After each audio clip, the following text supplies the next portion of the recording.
But on some of the others, like sector and thematic evaluations, and also I think on some of the cluster evaluations, we come across a different issue, which is that, and I see this myself, I'm sure you do too, our recommendations range from being rather prescriptive to so broad and at such a high level that you can barely see the treetops.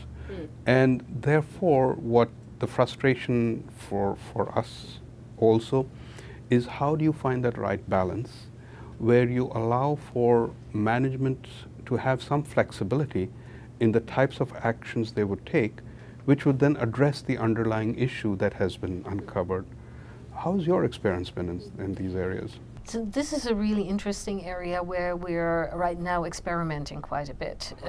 So one is that, yes, we've had always the demand to keep things that recommendations at a level that is more strategic and not prescriptive. Whenever we've had very prescriptive recommendations, even if we only said we recommend you do this, for example, it could look like this. The for example could trigger a partial agreement because they would agree with the overall broader strategic recommendation, but not with our example, right?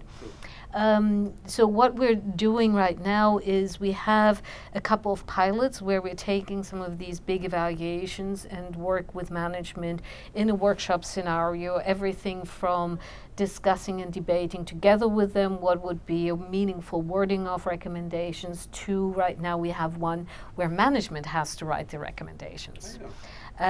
So we had to be really careful to craft the report in a way that the conclusion section makes it much clearer, like what are some of the actions that are needed. Because if you leave that sort of more vague, then naturally almost anything goes. And so this was actually a very good exercise to make us think more carefully about how do we conclude on an evaluation of what are some of the lessons, the insights, the actions, without spelling them out, right?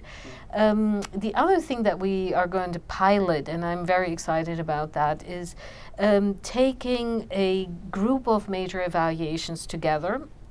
So, for example, we did this evaluation of self-evaluation systems. The evaluation committee of the board, the Committee on Development Effectiveness, said, we want to follow that. We want to see what management is going to do with this evaluation.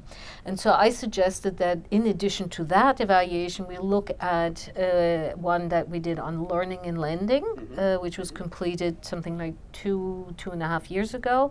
We did an evaluation of the IFC and MEGA self-evaluation system, and we did an evaluation of impact evaluations. And these have different maturities. So the impact evaluation one goes back to 2012, and the one on the World Bank self-evaluation system is just from last year. And when we look collectively at these evaluations, we can first of all assess, what are we recommending? How strategic is this? Do these recommendations complement each other? Do they make sense together? And we can invite management at a much higher level to have a strategic conversation about, like, so what difference did this make? What has really changed? What have you learned? Where is the needle shifting? And we're going to do this on two other subjects as well. So that's an exciting part. I'd love to go deeper into it, perhaps offline, to learn how you're going through this, because I do very much agree with you. At some point, we just need to provide what the causality is, if you like, and what the findings are. And then management must have some degree of freedom, because in the end, they need to have the ownership of the actions.